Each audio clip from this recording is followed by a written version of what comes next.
ഇന്ന് ഞാൻ ചോറിന് നല്ലൊരു സൈഡ് ഡിഷായിട്ടാണ് വന്നിരിക്കുന്നത്. വേറൊന്നുമല്ല, നമ്മുടെ നേന്ത്രക്ക വെച്ചിട്ട് നല്ല അടിപൊളി ഒരു മെഴുക്കുവരട്ടി. അത് വെറും മെഴുക്കുവരട്ടിയൊന്നും അല്ല, നല്ല ഒരു ടേസ്റ്റുള്ള ഒരു വെറൈറ്റി ആയിട്ടുള്ളൊരു മെഴുക്കുവരട്ടിയാണ്. അപ്പോൾ നമുക്ക് ഈ ഒരു മെഴുക്കുവരട്ടി എങ്ങനെയാണ് ഉണ്ടാക്കുന്നതെന്ന് നോക്കിയിട്ട് വരാം.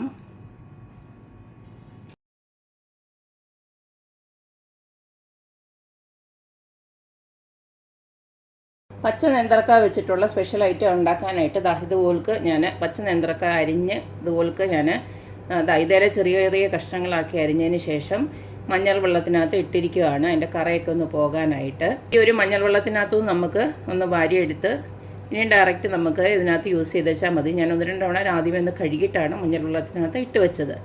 ഇതേ സ്ലൈസിൽ വേണം അരിയാനായിട്ട്, കാരണം നമ്മൾ ഇത് സെപ്പറേറ്റ് വേവിക്കുന്നൊന്നുമില്ല. അതിന് വേണ്ടിയിട്ടാണ് കട്ടി കുറച്ചിട്ട് അരിഞ്ഞ് വെച്ചിരിക്കുന്നത്.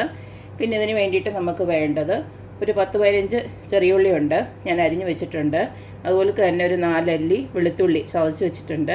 പിന്നെ അതുപോലെ തന്നെ കറിവേപ്പില, പിന്നെ ഒരു 4 കാശ്മീരി ചില്ലി ഇതുപോലൊന്ന് ചതച്ചെടുത്ത് വെച്ചിട്ടുണ്ട്. ഇനി നമുക്കിത് എങ്ങനെയാണ് ഉണ്ടാക്കുന്നതെന്ന് നോക്കാം. പച്ച നേന്ത്രക്ക വെച്ചിട്ടുള്ള റെസിപ്പി ഉണ്ടാക്കാനായിട്ട് ഇതുപോലൊരു പാന് അടപ്പയിലോട്ട് വെച്ച് ഇനി ഇതിലേക്ക് ഞാൻ വെളിച്ചെണ്ണയാണ് ഒഴിച്ചു കൊടുക്കുന്നത്. വെളിച്ചെണ്ണ തന്നെ ഒഴിച്ചു കൊടുക്കണം, എന്നാലേ അതിനൊരു ടേസ്റ്റ് ഉണ്ടാവുള്ളൂ. വെളിച്ചെണ്ണ ചൂടായി വരുമ്പോൾ ഇതിലേക്ക് നമുക്ക് കടുകിട്ട് കൊടുക്കാം. കടുകെല്ലാം പൊട്ടി വരുമ്പോൾ നമുക്ക് നേരത്തെ അരിഞ്ഞു വെച്ചിരിക്കുന്നതെല്ലാം കൂടെ ഇങ്ങോട്ട് ചേർക്കാം.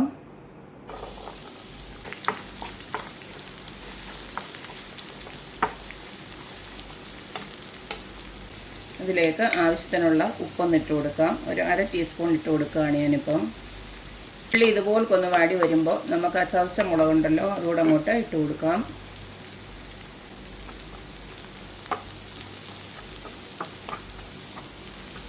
അതുപോലെ തന്നെ ഒരു 1/2 ടീസ്പൂണോളം മഞ്ഞൾപ്പൊടിയോടെ ഇട്ട് കൊടുക്കുകയാണ്.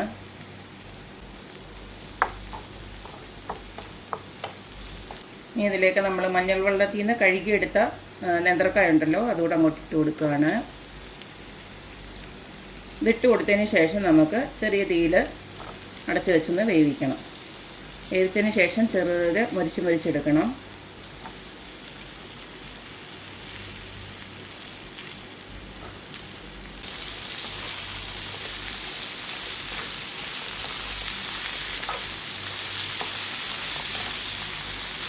നമ്മൾ ചെറുതായിട്ട് അരിഞ്ഞുകൊണ്ട് തന്നെ ഇതിനകത്ത് ഇനി വെള്ളമൊന്നും ഒഴിച്ചു കൊടുക്കേണ്ട, അത് അല്ലാതെ തന്നെ വെന്തോളും, ആവിയിലിരുന്ന് വെന്തോളും.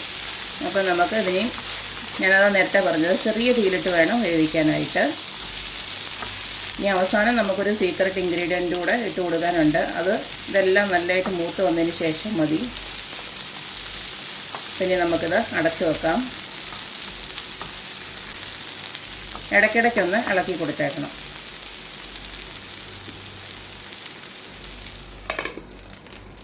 10 മിനിറ്റ് അടച്ച് വെച്ച് ഇതുപോലൊക്കെ വേവിച്ചപ്പോഴത്തേക്ക് നമ്മുടെ നേന്ത്രക്കായൊക്കെ നന്നായിട്ട് വെന്തിട്ടുണ്ട്. നല്ല ടേസ്റ്റുണ്ട്, നല്ല മുരിഞ്ഞു വന്നിട്ടുമുണ്ട്. ഇടയ്ക്ക് ഞാൻ 2-3 തവണ ഒന്ന് ഇളക്കി കൊടുത്തിരുന്നു. ഇനി നമുക്ക് ഞാൻ പറഞ്ഞല്ലോ ഒരു സീക്രട്ട് ഇൻഗ്രീഡിയൻ്റ് കൂടെ ഉണ്ടെന്ന് പറഞ്ഞു, അത് ഞാനിപ്പോൾ ഇട്ട് കൊടുക്കുകയാണ്. വേറൊന്നുമല്ല, നമ്മുടെ ഇഡ്ഡലിപ്പൊടി. ഞാൻ നേരത്തെ ഇതുപോലെ തന്നെ ഉരുളക്കിഴങ്ങിലൊന്നും ചെയ്തിട്ടുണ്ടായിരുന്നു.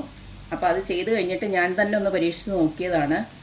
ഈ പറഞ്ഞ പോലെ ഞാൻ ഒരു തവണ ഒരു കാ വെച്ചിട്ട് ഇതുപോലൊക്കെ ഉണ്ടാക്കി നോക്കി ടെസ്റ്റ് ചെയ്തതാണ്. അപ്പം നല്ല ടേസ്റ്റ് കേട്ടോ. ഉരുളക്കിഴങ്ങിൻ്റെ കൂട്ട് തന്നെ നല്ല ടേസ്റ്റ് ഉണ്ട്.